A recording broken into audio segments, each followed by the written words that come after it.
सर्दियों का समय था। पहाड़ों से घिरे एक छोटे से गांव में कड़कड़ाती ठंड पड़ रही थी।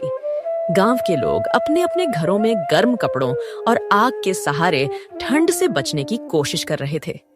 यहाँ के गांव के लोग हर साल सर्दियों में कठिनाइयों का सामना करते थे, लेकिन इस बार ठंड बहुत ज्यादा थी और बर्फबारी हो रही थी। उसी गांव के बाहर एक साधु रहते थे। उनकी कुटिया बहुत साधारण थी, जिसे उन्होंने खुद लकड़ी और पत्तों से बनाए थे। गांव के लोग कभी कभी उनके पास जाते थे, लेकिन इस बार ठंड के कारण सबने उनसे दूरी बना ली थी। साधु का स्वभाव बहुत दयालु था और वे हमेशा दूसरों की मदद के लिए तत्पर रहते थे। वह साधु कड़कड़ाती ठंड में सहायता मांगने गांव में आते हैं। सुनो पुत्र, यह ठंड बहुत कठोर है। मेरी कुटिया में आग जलाने का कोई साधन नहीं है। अगर आप सभी थोड़ी मदद करें, मुझे थोड़ा खाना या कोई पुराना गर्म कपड़ा दे दो, तो मैं यह ठंड सहन कर सकता हूँ। बाबा, आपके लिए गांव में अब कोई साधन नहीं है। हमें खुद के लिए मुश्किल हो रही है। आप तो भगवान के भक्त हैं, उन्हीं से मदद मांग लीजिए। हाँ बाबा, हम तो खुद इस ठंड से परेशान हैं। आप साधु हैं, तपस्या कीजिए। तपस्या करने से गर्मी आएगी, आपको क्या जरूरत गर्म कपड़े की। बेटा, भगवान ने इंसान को इंसान की मदद के लिए बनाया है। अगर आप एक दूसरे की मदद नहीं करेंगे तो यह जीवन किस काम का है। कृपया मुझे पुराने ही सही, पर मुझे गर्म कपड़े दे दो। साधु के लाख कहने पर उनकी कोई मदद नहीं करता। गांव वालों पर साधु की बातों का कोई असर नहीं हुआ। सब ने अपने अपने काम में ध्यान लगाना शुरू कर दिया। साधु निराश होकर अपनी कुटिया लौट जाते हैं। उनकी कुटिया में बहुत ठंड थी। उन्होंने ध्यान लगाने की कोशिश की, लेकिन ठंड इतनी अधिक थी कि उनका शरीर ठंड से जकड़ने लगा था। उनके पास केवल एक पतला चादर था, जो ठंड से बचाने में असमर्थ था। किसी तरह वह दिन गुजारते हैं, लेकिन रात को ठंड और बढ़ गई। हवा के साथ बर्फीली बूंदें गिरने लगी। साधु ने अपने आखिरी समय में प्रार्थना किया, हे भगवान, इन गांव वालों को सद्बुद्धि देना। मैं तो आपके पास आ रहा हूं। महाराज इतना कहकर ठंड के कारण मर जाते।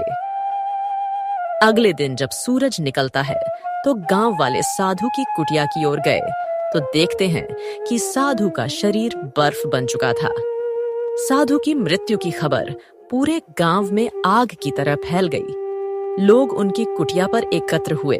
उनके शरीर को देखकर सभी बहुत दुखी हुए। हमें साधु महाराज की मदद करनी चाहिए थी। वह तो भगवान के भक्त थे। हमने उन्हें अकेला मरने के लिए छोड़ दिया। हमने साधु महाराज के बारे में जरा भी नहीं सोचा। हमसे बहुत बड़ी भूल हो गई। हमने अपने स्वार्थ के आगे उनका जरा भी बात नहीं सुना। साधु की मृत्यु के बाद गांव में अजीब घटनाएं होने लगी। ठंड और भी भयानक हो गई। बर्फ गिरने लगा और ठंड से सभी का हालत खराब होने लगी। आसमान में बादल छा गए। कड़ाके की ठंड ने गांव वालों की जिंदगी थाम दी थी। बर्फीली हवा ने जैसे हर किसी को घर में कैद कर दिया था। हर तरफ सन्नाटा पसरा हुआ था और ठिठुर ठंड ने लोगों के दिलों में डर भर दिया था। खेत बंजर होने लगे थे। सर्द मौसम ने मानो हर किसी की जिंदगी थाम दी थी और लगातार बारिश होने लगी। गांव के खेत बर्बाद हो गए। इस ठंड ने तो सच में हद पार कर दी है। सुबह से ही हाथ पैर सुन्न हो जाते हैं। घर में चूल्हा जलाना तो दूर, आग जलाने की हिम्मत भी नहीं होती। लगता है इस बार ठंड का कहर जान लेकर ही मानेगा। दूसरी तरफ एक बूढ़ा आदमी अपनी बेटी जूली के साथ रहता था। ठंड में उसके लिए घर चलाना मुश्किल हो रहा था, लेकिन जब तक वह ठंड बर्दाश्त कर पा रहा था, तब तक वह मेहनत कर रहा था। पिताजी, इतनी ठंड में आप खेत क्यों जाते हैं? देखिए ना, आपका चेहरा लाल हो गया है और हाथ पैर भी ठिठुर गए हैं। अगर आप बीमार पड़ गए तो हमारा क्या होगा? आपको अपना खुद का ख्याल रखना चाहिए। ये ठंड बहुत खतरनाक है। पिताजी। बेटी, मैं भी जानता हूँ कि यह ठंड कितनी मुश्किलें खड़ी कर रही है, लेकिन अगर मैं खेत में काम नहीं करने जाऊंगा तो हम खाएंगे क्या? घर में कुछ बचा नहीं है। यह खेत ही हमारी रोटी का सहारा है। ठंड चाहे कितनी भी कड़ी हो, मुझे काम करना ही होगा। अगर मैं हार मान जाऊंगा तो तुम्हारे भविष्य का क्या होगा? लेकिन पिताजी, क्या कोई और तरीका नहीं है? क्या किसी से मदद नहीं ली जा सकती है? आपकी यह हालत देखकर मेरा दिल टूट जाता है। बेटी, इस दुनिया में दूसरों से मदद मांगने से कुछ नहीं होता। हर कोई अपनी अपनी परेशानियों में उलझा हुआ है। हमें अपने पैरों पर खड़ा होना होगा। ठंड हमें हरा नहीं सकती, क्योंकि मेहनत करने वालों को ऊपर वाला कभी भूखा नहीं रखता। जूली, जल्दी से खाना लगा दो मुझे। सुबह जल्दी खेत जाना है, ताकि दिन ढलने से पहले खेत से वापस आ सकूं। पिताजी, खाने के लिए घर में एक दाना भी नहीं बचा है और पैसे भी खत्म हो चुके हैं। क्या घर में खाने को कुछ भी नहीं बचा? ये कैसे हो गया जूली? कल ही तो सोचा था कि बाजार जाकर कुछ आटा दाल लेकर आऊंगा, लेकिन ठंड के मारे बाजार भी नहीं जा सका। पिताजी, आप ही हर बार हमारे लिए सब कुछ करते हैं। अब तो हाल ऐसा हो गया है कि आग जलाने के लिए भी लकड़ियां नहीं बची। ऊपर से यह ठंड हमारी जान ले रही है। बस कुछ लकड़ियां भी आज खत्म हो जाएंगी। निराश मत हो बे बेटी, ये मुश्किल वक्त भी बीत जाएगा। ऊपर वाला हमारे साथ है। जब तक मैं जिंदा हूं, तुम्हें भूखा नहीं रहने दूंगा। कल मैं जंगल जाऊंगा, चाहे कितनी भी ठंड क्यों ना हो। मेहनत करने वालों के लिए हर रास्ता खुला रहता है। जोखन अब मजबूर हो चुका था। वह फैसला लेता है कि वह जंगल से लकड़ियां काटकर बाजार में बेचेगा, अपने घर के लिए अनाज लाएगा। पर कर कराके के ठंड ने पूरे गांव को अपनी चपेट में ले लिया था। चारों तरफ बर्फ की सफेद चादर और सन्नाटे का माहौल था। इस भयंकर ठंड में जोखन जैसे तैसे पेट की आग बुझाने के लिए हर हाल में काम करता था, चाहे ठंड जान ही क्यों ना ले ले। हे ऊपर वाले, ठंड तो जानलेवा हो रही है, पर अगर लकड़ियां नहीं काटूं तो घर में चूल्हा कैसे जलेगा? खेत के सहारे रहूंगा तो हम बाप बेटी भूख से मर जाएंगे, क्योंकि खेत में अनाज अब भी तैयार नहीं हुआ है। ये ठंड मेरी मेहनत का इम्तिहान ले रही है। जोखन लकड़ी काटने की बहुत कोशिश करता, लेकिन ठंड और बर्फ के ओले इतना गिर रहा था कि मानो आदमी की जान ही चली जाए। जोखन ठंड से हार मानकर वापस घर लौट आया। ठंड ने उसकी हिम्मत को छक छोड़ दिया था। जूली, आज मेरी हिम्मत नहीं हो रही है। ठंड इतनी बढ़ गई है कि लकड़ी काटने का भी मन नहीं कर रहा। पिताजी, तो आप क्या करेंगे अब? मुझे तो कुछ समझ नहीं आ रहा है। कल फिर से जंगल में घूमने के लिए, लेकिन आज मेरे लिए सेठ धनराज से कुछ पैसे उधार ले आऊंगा।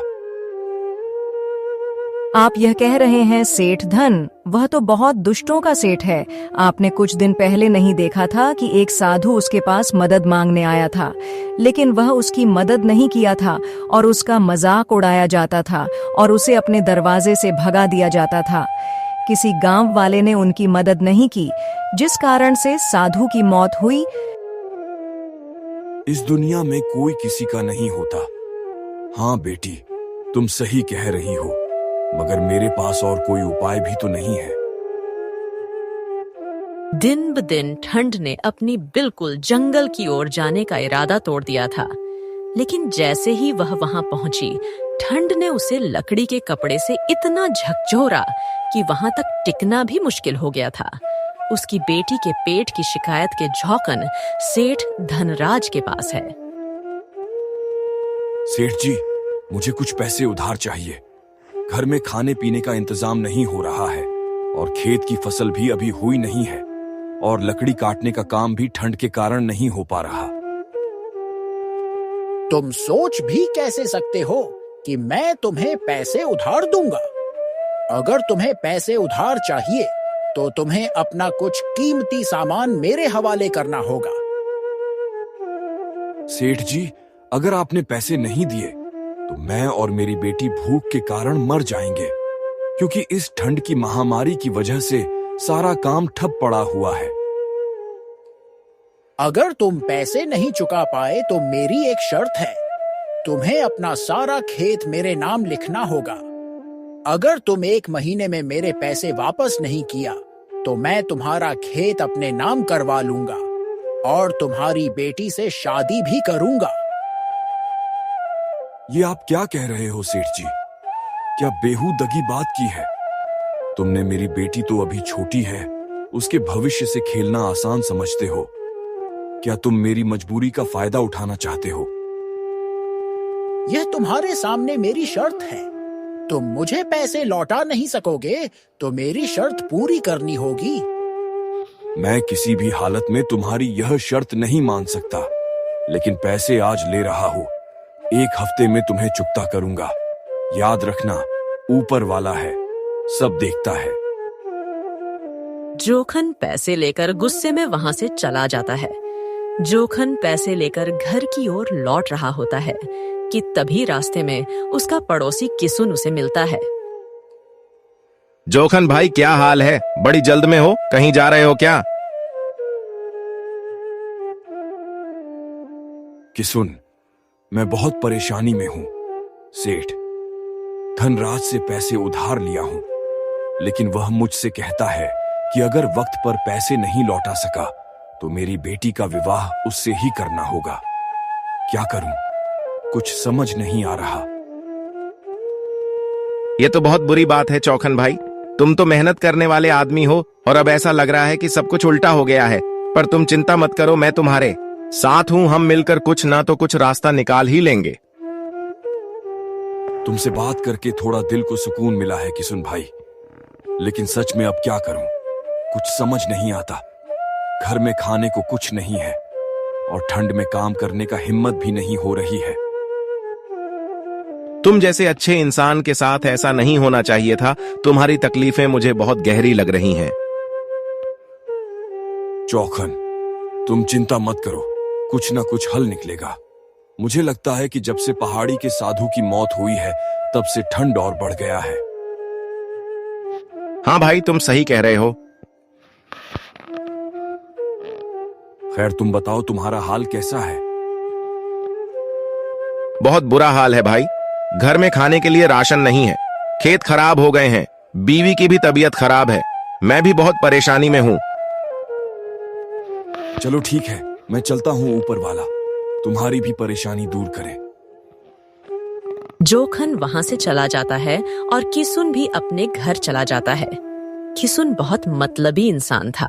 वह दूसरे का दुख देखकर बहुत खुश हुआ करता था और सबके सामने बहुत दरिया दिल का दिखावा करता था।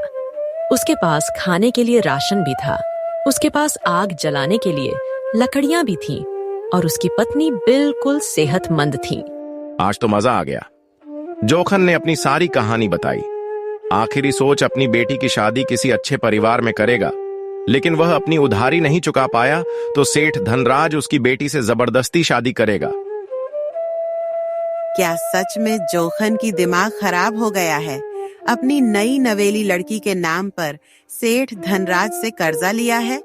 सच में गरीब लोग कितने बेवकूफ होते हैं और उन्हें देखकर हंसी आती है मुझे। और तू जानती है, उसकी परेशानी सुनकर तो मुझे मजा आ गया। वह कह रहा था, घर में खाने को कुछ भी नहीं है और अब लकड़ी भी नहीं काट सकता, कहां से लाएगा इतने पैसे?